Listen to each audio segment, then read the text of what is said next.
So on Christmas, I went to go see The Greatest Showman, directed by Michael Gracey, starring Hugh Jackman and Zac Efron, the story of P.T. Barnum. Now, I saw the trailer for this movie a few weeks prior, and I had thought it was going to be a biopic on the life of P.T. Barnum, and it kind of loosely was. For those who don't know, P.T. Barnum is the guy, well, one of the guys behind the Barnum and Bailey Circus, which would later on become Ringling Brothers and Barnum and Bailey, but it all started with P.T. Barnum.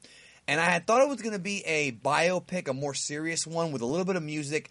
Because I guess I'm an idiot when it comes to this, I did not know it was going to be a musical. And I'm personally not a huge fan of musicals. I like some musicals, you know, the classic ones. I like the Disney ones. This film, I went into it just kind of, you know, very open-minded, I suppose you can say, because I was wondering how they were going to balance it being a biopic or it being a musical. And it really is more of a musical than it is a biopic. Because, like, going into it, the movie does, and I don't know if this is a fair criticism, but I guess it is, okay, in my opinion. The movie actually, in the theater, before it starts, has like a small little interview segment where Hugh Jackman thanks you for checking out the movie that is inspired, or I guess he doesn't even say inspired by the life of P.T. Barnum. He says based on the life of P.T. Barnum.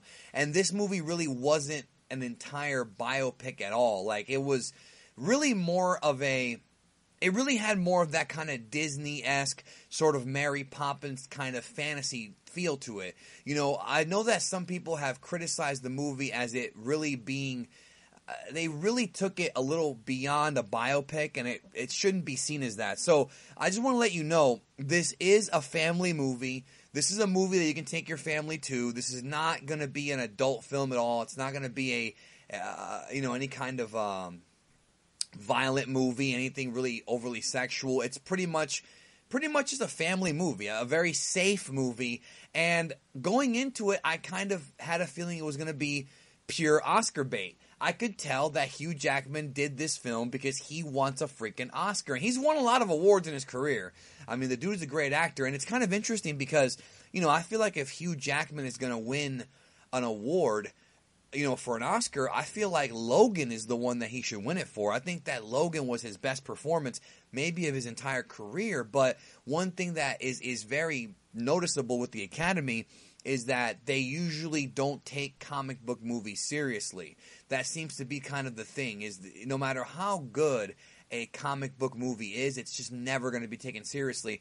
And Logan and Wonder Woman are two examples of very different comic book movies from the norm, and yet neither one's ever going to get an award because it's just not what they do. So I feel like Hugh Jackman did this movie, I guess, sort of to secure his spot, you know, or at least try to get another Academy Award. But, I mean, he did a great job in the movie. As a performer, he did great. Zac Efron, I think, did really, really well. I've never been a huge fan of Zac Efron. Never really been a big fan of his. He came from that kind of modern Disney era, and I'm not a huge fan of those actors. But he really has picked it up lately, and this, I thought he was fine in this movie. He plays Philip Carlisle, who becomes P.T. Barnum's, like, ringmaster. And basically, from what I understand, he wasn't playing the part of Bailey from Barnum and Bailey, but there were some inspirations of Bailey, but he wasn't Bailey. So again, this movie is not a accurate biopic. Now, one thing I did like about the film was the constant narrative that P.T. Barnum was a carny, and that's something that he definitely was. You know, throughout the film, he's kind of called a con artist, a liar. He built his career on lying, and of course, me being a fan of professional wrestling, you know, that's kind of what Vince McMahon did, you know, and other promoters. You know, wrestling's one big con. You know, and now we all know the truth about wrestling. Everybody knows, but back in the day, nobody knew. And I did like that in the film, you know, they show him kind of building up his empire. But I feel like the portion of the film where he's building up his circus, I think, is a little bit glossed over too quickly. I was really hoping they would focus a little bit more on P.T. Barnum recruiting the freaks, I guess you can say, and building his museum. Like, I really enjoyed that part of the movie. The first part of the movie is really, really fast-paced. I mean, you literally start with, like, they start with the circus sequence with P.T. Barnum, then they go back in time to when he was a kid, then they quickly fast forward to him being an adult. And I'm just thinking, well, I don't even understand why they even bothered to do the storyline with the kid, except for one thing. They had to build up a rivalry, I guess, or they had to build up tension between P.T. Barnum and his wife's dad, who ends up being somewhat of an antagonist in the film because his wife's dad never believed in him. And one of the driving motivations behind P.T. Barnum in the movie is that he wants to be a success so he can stick it in that dude's face. Because throughout the whole movie, her dad is pretty much, Charity is her name. Her dad is pretty much just a dick to freaking P.T. Barnum. And that's like his motivating factor. So in a way, I did like that they showed that because it gave the character motivation and it actually told us why he wants to do what he does. But at the same time, I think it went too fast. It should have given us a little bit more time with the younger P.T. Barnum. I think that would have been a little bit better. I enjoyed that. The music in the film, again, I'm not a big fan of musicals. It's just not the kind of film that I like. And I prefer other kinds of movies, but the songs were great. A lot of people who I went to go see the movie with, I saw it with a big group, they love the music. So the songs are very catchy. They're very well produced.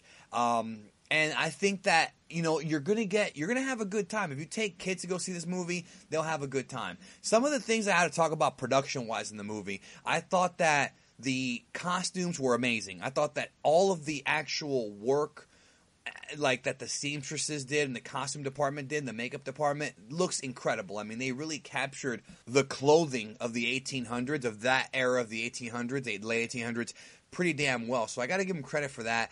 I thought it was a little strange, though, the CGI elephants. You can see them in the trailer. The elephants in this movie are CGI. Now, obviously, making a CGI model elephant is going to be less expensive and probably less risky than actually bringing a real elephant onto the set. I totally understand that, but I personally felt that the CGI elephants were very unrealistic looking. I didn't think they looked accurate. They looked, it just stuck out to me like, damn, this is this is not real. It's that kind of CGI where you just know it's not real, and it's very distracting from the rest of the film. Now, what I found interesting is that they got Rebecca Ferguson, they cast her as Jenny Lind. Now, it's interesting because this is pretty interesting casting because Rebecca Ferguson is Swedish, and the real Jenny Lind is also Swedish. And in the film, she kind of plays this opera singer that P.T. Barnum brings to America to kind of make her famous, which is what happened in real life. But the movie spins the story into it being this sort of love triangle, so to speak, sort of, between Lind and P.T. Barnum and his wife. And I don't recall ever reading anything about that. Now, I could be wrong. I haven't done that much research into the life of P.T. Barnum, specifically this kind of part of his life. I know more about the circus end of things. I didn't really look into, what Jenny Lind's actual history is in real life, but that sounds like something that might have been made just for the film. I don't think that Jenny Lind actually had a crush on P.T. Barnum, but the whole storyline kind of revolves around that kind of workaholic husband who's driven, and she gets in there to kind of take him away from his family while he's on tour, and he starts to question himself. But at the end of the day, he really doesn't go down the dark path and stays with his wife and whatnot. So it was somewhat predictable of a film, but I can't really hold that against it because it's supposed to be a very simple, very easy to digest, musical. But like I said at the beginning of the review, don't expect The Greatest Showman to be an accurate portrayal of the life of P.T. Barnum. They don't even get into the Ringling Brothers stuff. It pretty much ends, I'm not going to spoil the film in this review, but it ends with sort of him having a come to Jesus meeting, for lack of a better term. Not literally. For those who don't know, come to Jesus meeting is he has a realization of what really matters in his life, and then they go from there. So what was interesting, though, is they had this subplot with Zac Efron's character having a crush, I guess you can say, on Zendaya's character, and they somewhat paid it off, and they kind of imply that that's going to be the next generation, which I don't believe is the case. I don't think that's actually what happened in real life, but as I said, there's not a lot of historical accuracy here, and I think if you go into the movie realizing that, if you realize that it's not going to be very, very accurate, if you're looking for that, this is not the movie for you. I know some critics have panned the movie for that, and to be honest, they did kind of fool me because I did think it was going to be an accurate, even though it's got some songs in it and people don't really break out into a song in the middle of a conversation. That's just movie stuff.